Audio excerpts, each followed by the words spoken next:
Hey, beautiful people. So I want to go ahead and answer a question that I got on my last video. I got a comment in the comment section. It was a question, and I think it was a really good one. So I wanted to kind of answer that. I'm sitting outside waiting for my daughter to come out of school, and I have some time. So let's go ahead and jump right into that. The question was basically, I'll read it. It says, can you share a video on your experience with custody battle or scheduling with your ex? I've heard you mention how well and easy Ralph bonded with the kids, but was that difficult with your ex? So yeah, at first was very, very difficult. My husband Ralph, when we started dating, it was right after, really like right after our separation. We started dating in October of 2017, and I got divorced in June of 2017. So that was really quick. That was not planned or anything like that. We've known each other for a few years now, maybe 5 years before we got married. And we were just in the same church. We knew of one another, but we didn't plan on dating. And he didn't even know I was divorced until I told him. And that's when he was like, oh, okay. And that's when he started to pursue me. So my ex was really still kind of like in his feelings. I can't really speak for him, actually. Like, I don't know what he was feeling. All I know is that it was completely annoying. Like, he was doing crazy things. Ralph would drive with me to pick my daughter up for like visitations, like when it was my time to get her back from my ex. He would do weird things like tell him like, oh yeah, like you're the rebound, or yeah, crazy. And like, oh, who is this guy that you have around my daughter? And Aubrey was a baby, she was a really small child. She wasn't even, I think she wasn't 2 yet. And just like craziness and just starting drama, being who he has been throughout the whole marriage, and just kind of like showing his behind. Okay. And so yeah, it was really hard at the beginning. Now, to answer your question, custody battle wasn't really a custody battle. So when we first got divorced, I just wanted to go through with the divorce as soon as possible. When he filed for divorce, I when the Lord gave me the okay, I signed the paperwork, and we were in court maybe 3 weeks later. And so here we are in court, and he basically I got full custody. He got like a parental, what is it called? He got legal custody. So like I can't just like, I don't know. I can't explain it. We have legal custody together, but I have custodial custody. So he has, I think, like parenting time. So I do. He has like every other weekend at this point, and then he has an overnight during the week, which he doesn't do right now because he changed that because of where the school is located. It's too far for him. So yeah, it started off really rocky, but it was okay. When we first got divorced, I was just wanting it to be over with. I didn't want to battle with him, so I didn't battle with him. There was no battle. It was very, very easy, and there was no battle. Now, so I just want to kind of talk about the love of God and how good God is, because when we first got divorced, I remember so I didn't have an attorney. He did. And I went to God about it, and I was like, Lord, I don't have an attorney. I know that he's not going to play fair. It's going to be an issue. Like, I need you to help me. And the Lord said, I'm your advocate. I'm not only your advocate, but I'm your judge, and I'm going to be your attorney. And so I said, okay. And he said, what do you want? And I said, well, I want him to have every other weekend, and I want him to just pay whatever it is that he's required to pay for child support. I don't want alimony. I don't want to deal with any of that. I just want him to take care of his daughter. And so I got there, and at the time I wasn't working, but he did like an imputed income on me. So his attorney was really crooked. He was crooked. It was a mess. They lied. They told me something in private, but then when we got in front of the judge, they completely lied. They imputed income on me. So even though I wasn't working, I had not been working for a few months, they imputed income on me and said that I was making $50,000, basically because the last job I held was, I think I made like 57,000. So they put 57,000 down as if I was working. And so to get his child support to be lowered, it was crazy. Like, they just did some crooked stuff. They made it so that I had to provide everything she needed when I dropped her off to him. So I had to pack her a full bag. If she needed any medicine, I had to pack that. Diapers, wipes, clothes. I mean, it was almost like dropping her off at a babysitter. It was ridiculous. And so because I didn't have an attorney, I let it slide, and it wasn't something I fought. And I was kind of questioning the Lord after that, like, wow, it didn't go bad. It wasn't like I was messed up. Like, he did have to pay child support, and he did have to see her every other weekend. So everything, that was fine, but it just felt like they kind of got over. But I let that go. I didn't let that make me salty. I was upset that they lied, but I didn't make it, let it make me salty. I just kind of like was like, okay, that was kind of shady. But all I know is that the Lord was like, he just kept giving me like peace about it, and was just showing me that, I didn't lose. I didn't lose in this situation. So I just kind of held on to that word, like, okay, Lord, I didn't lose. So it was very hard. It was very hard getting, everything ready and making sure that she was, I had another child. And so it was just really difficult doing that whole thing. And then I had to drive to him to drop her off. Like, they put stuff in that parenting plan that was just completely out of the ordinary. And the only reason why that really got passed was because our judge wasn't the judge. It wasn't the family court judge. The judge was out. And the judge that was filling in for him was a female, but she was a juvenile judge. And so she wasn't even, like, that wasn't even her area of expertise. So she just kind of filled in for someone. And so it was interesting. A few years passed, and, I got married, and he was really livid about that. I remember when I got married, I didn't want to really even make an announcement to him, but I had to let him know because I needed her to be in the wedding, of course, but I think it landed on, I can't remember why I had to mention it to him, but I was like, hey, I'm getting married on this so weekend, like a few weekends before I was getting married.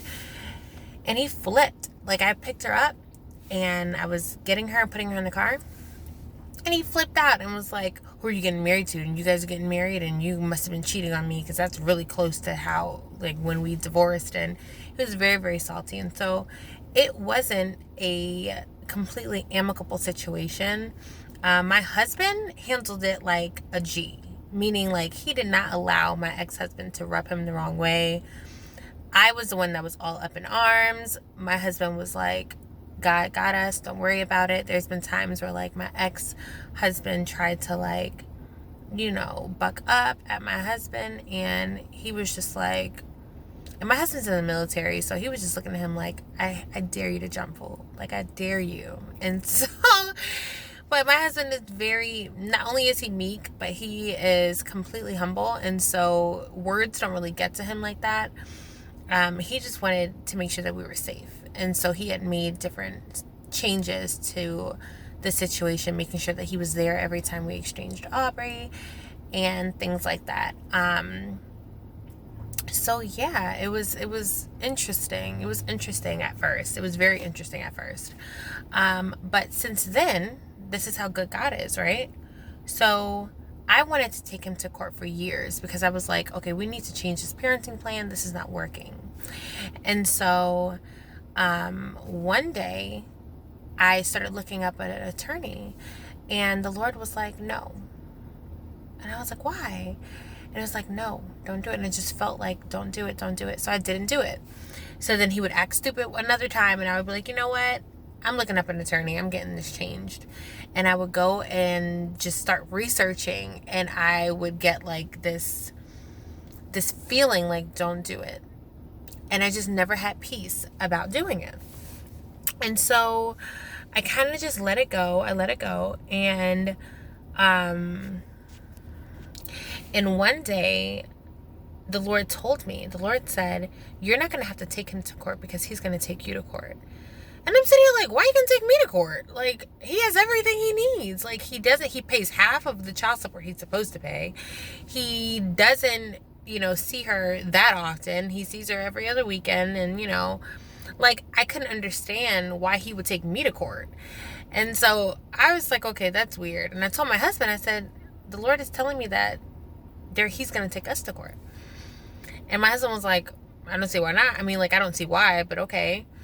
And so, lo and behold, one day, I get a letter in the mail from an attorney and saying, hey, you're being brought to court for contempt, and because you are not following the guidelines of your parenting plan.